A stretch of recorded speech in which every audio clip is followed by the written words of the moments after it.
On est à l'intérieur du panneau de contrôle du UV. Je vais vous montrer comment faire une calibration du wiper. Vous voyez là, quand on vient de starter, il tourne toujours de lui-même un coup. Il va probablement nous donner une alarme parce qu'on ne l'a pas fait pour de vrai encore. Fait que ce que j'ai fait, j'ai ouvert le panneau, j'ai pris des pinces pour tourner le sectionneur pour avoir du courant. Faites pas ça si vous n'êtes pas à l'aise à jouer dans l'électricité, là, mais je veux dire, on se mettra pas les doigts dans le gros courant, on va rester dans le bas. Faut juste pas aller toucher au bout condensateur pour transférer qu'en haut.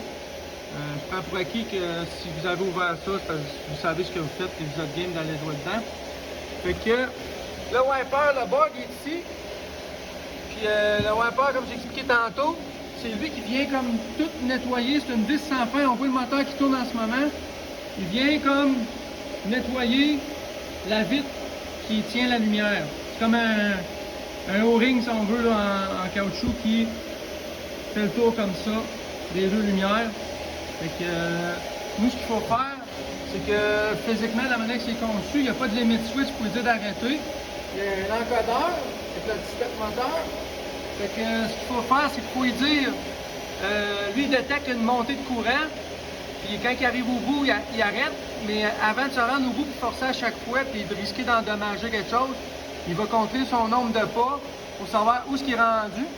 Puis ensuite, il va arrêter comme, on va dire, un poil à l'avant pour pas forcer pour rien. Fait que je vais le laisser, bon, il est arrivé au bout de sa course. Fait qu'il fait un peu comme un dessin de piston, là, il est rendu comme au début.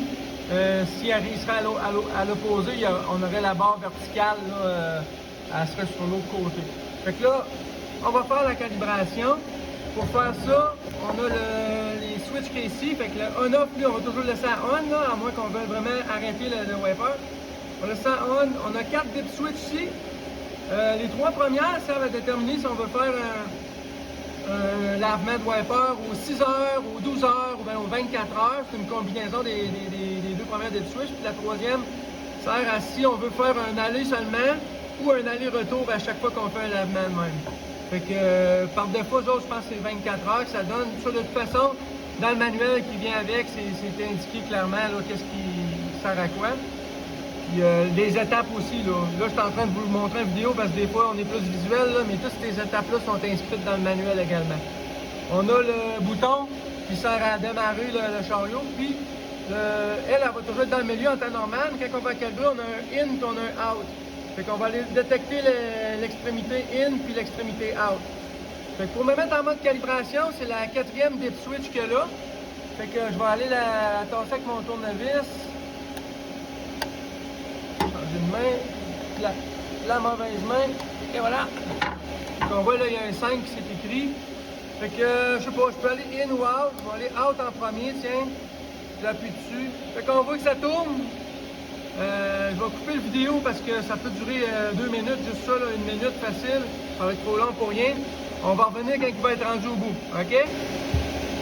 Bon, fait qu'il est arrivé au bout de sa course. Quand il est arrivé au bout, il a écrit 5. Ça veut dire qu'il est rendu à son extrémité out.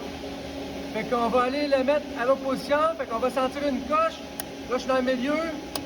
Là, je suis rendu dans le in. Je pèse encore une fois sur mon bouton. Puis, il vient dans le sens opposé de tantôt. Il s'en va vers l'autre bord. Donc, il arrive au bout, lui, il écrit 5, il va écrire un autre chiffre. Fait qu'on va laisser ça dérouler. On revient, on va regarder ça. Bon, finalement, il marquait encore 5. Je pensais qu'il aurait écrit un autre chiffre. Fait que je suis rendu à l'extrémité in. Fait que je peux maintenant me remettre en position du milieu. Je vais retasser mon dip switch 4 pour retomber en mode normal. Et je vais appuyer un dernier coup sur mon bouton. Fait que là, on voit, il repart de l'autre côté. Je vais encore une fois couper un peu le montage parce que ça va être long. Puis on va voir qu'au lieu d'écrire un chiffre rendu à l'extrémité, il va faire un petit dessin comme un T, comme tout à l'heure. Puis là, si j'en juge du côté qui tourne, d'après moi, la petite barre va être du côté opposé de tantôt. Là. Bon, j'ai eu l'air fait mon chiffre tantôt, mais là, on l'a vu, il est reparti l'autre bord.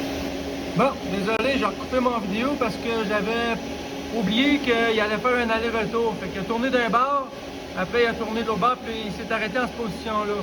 Là, moi, à part le premier coup que j'ai pesé, j'ai pas touché, là. Lui, il est arrivé au bout, il savait qu'il était rendu au bout, il est revenu du reculon. Là, mes switches sont toutes dans le mode qu'il faut. La bit switch 4 est à gauche. La switch du bas ici est en plein milieu. Ça, c'est à on. Donc, je touche plus à rien. Puis, il est prêt à rouler comme ça.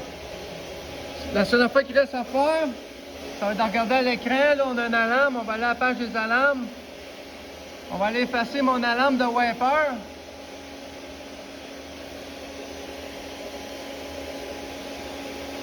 Et voilà, l'alarme est disparue. Tantôt, elle ne disparaissait pas, mais là, il est calibré. Donc, on est prêt à décoller. Bon, fait que notre wiper est calibré. Nos lampes sont mises. On est prêt à starter le système. Fait que on, off, ça peut pas être plus simple que ça. On va voir nos lectures de dosage ici. Ici, il faut être en haut de 65, sinon on va avoir des alarmes. Flow rate, il va apparaître par lui-même, il est préprogrammé. Ici, on n'a pas de débitmètre qui le contrôle. Fait qu'on a comme un débit fixe. L'intensité, la température qui va apparaître. Ben là, elle est déjà quelque chose parce qu'elle n'a pas besoin de servir, c'est une sorte de température. Les heures du système, ça va nous aider à savoir quand changer la lampe, qui est bonne pour 10 000 heures. Puis le power, qui va être à 100% dès qu'on va peser. Fait que j'appuie. On entend le son des petits stars. On devrait voir nos valeurs monter graduellement. Fait que on voit ici marqué Starting Up. Il est en rodage, là, en réchauffement. Ça va monter graduellement jusqu'à ce qu'il poigne le maximum qu'il peut atteindre. On va le laisser aller, on va peut-être avoir besoin de calibrer les autres. Donc on est retour devant notre panneau de UV. J'ai laissé monter un peu les choses pour sauver du temps. On est rendu en mode running, donc on va dire l'initialisation s'est bien passée. On a 128, ce qui est excellent pour le dosage. Les autres valeurs sont toutes à leur place aussi. Fait que, honnêtement, il n'y a pas grand chose à voir ici, là.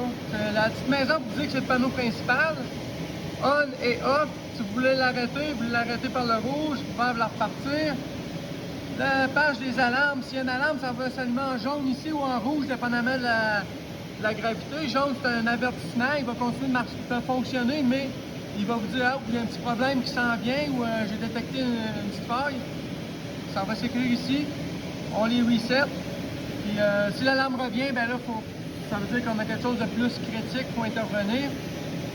Sinon, on laisse ça à la page ici, puis on a toute l'information qu'on a besoin.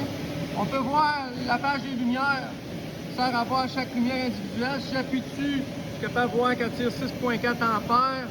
Elle a combien d'heures d'effet? Bien, flambant neuve, fait qu'elle a 0. Quand les lampes sont bonnes pour environ 10 000 heures. Quand on va approcher du 8-9 000 heures, là, on va être le temps peut-être d'en commander un autre, l'avoir prête sur la tablette. Lamp strike, c'est le nombre de fois que ça a été essayé de démarrer. Si j'appuie sur lampe 1, et vous, l'ampérage similaire, mais lui, il est essayé une fois de plus. C'est vraiment, je me souviens plus trop, quand j'ai fait mes essais, peut-être que j'appuie sur on, puis je l'ai réarrêté tantôt, là, mais bref, c'est tout ce qu'il y a à voir là. UV, je vais donner le dosage, mais il y a un petit délai avec l'inscrive, là, on va le laisser écrire, et voilà. Donc l'intensité en milliampères, puis l'intensité en pourcentage. Mais tu sais, vous n'avez pas besoin, ici c'est des fonctions plus poussées avec des mots de passe, tout ça, mais honnêtement, vous n'avez rien d'autre à faire. Laissez-vous-le, à part l'entretien, comme je disais, là, de nettoyer le dedans du bâti, tourner de temps en temps le tamis pour s'il y a des cochonneries qui s'accumulent, changer les lampes aux 10 000 heures ou presque. Une lampe que vous allez peut-être avoir de temps en temps, ça serait lampe faute. Moi, j'appelle souvent ça la lampe du barbecue. Ces lampes-là, là, on voit qu'ils tirent 6 ampères, mais au démarrage, ils peuvent pogner 12, 13, 14, puis ensuite ils redescendent. S'ils n'ont pas pogné en dedans d'un délai de temps fixe, c'est programmé de compagnie, s'ils n'ont pas atteint tel dosage en tant de temps, il va considérer qu'il y a une faille, puis il va te mettre ça en lampe faute. Ou en lampe faute, ouais, c'est ça. Fait que dans ce temps-là, on fait juste le rallumer tout simplement. C'est comme un barbecue que tu as manqué ton coup. Tu as pesé sur l'allumeur, puis hop, il n'a pas marché, tu t'essayes. Bon, troisième coup est parti, c'est bon. Fait que ça va arriver, malheureusement, c'est peut-être le petit défaut. C'est la seule affaire là, qui arrive de temps en temps là-dessus, là, à part quand il y a des vrais problèmes, mais c'est pas une machine à problème tant que ça, sinon, là. Quand elle marche, ça marche. Fait que, juste vous montrer aussi, je vais l'arrêter. Vous allez voir, il y a vous voyez, Restrike Timer qui est apparu ici, 477 secondes et ça baisse. Donc, vous voyez, le on, il n'est plus là. C'est pour protéger un peu la durée de vie des lampes. C'est pas bon de toujours l'arrêter, la repartir, l'arrêter, la repartir. Fait que ça force un 477 secondes au départ avant d'avoir le droit de vouloir la rallumer. Fait que c'est comme une protection. Fait que si vous l'arrêtez par erreur, ben pensez à ça, arrêtez-la pas pour rien. Et quand même que vous fermez le courant et vous la rouvrez, le timer va réapparaître pareil, il va juste partir de où ce qui était. Fait que si vous l'arrêtez 10 minutes, vous le rallumez, c'est beau, là, le temps va avoir été passé. Mais si vous le fermez juste en pensant que vous allez bypasser la lampe, l'ouvrir, ça ne marchera pas plus. Donc, le vert va apparaître quand le temps va être fini. Fait que ça fait pas mal le tour, il n'y a pas d'autre chose à savoir que ça. Les alarmes qui peuvent vous arriver sont toutes inscrites dans le manuel. Fait que regardez un coup d'œil avant de nous appeler, voir si c'est quelque chose de simple à régler ou au moins avoir une idée de c'est quoi la cause possible du problème. Ensuite, on peut travailler ensemble là-dessus. Merci!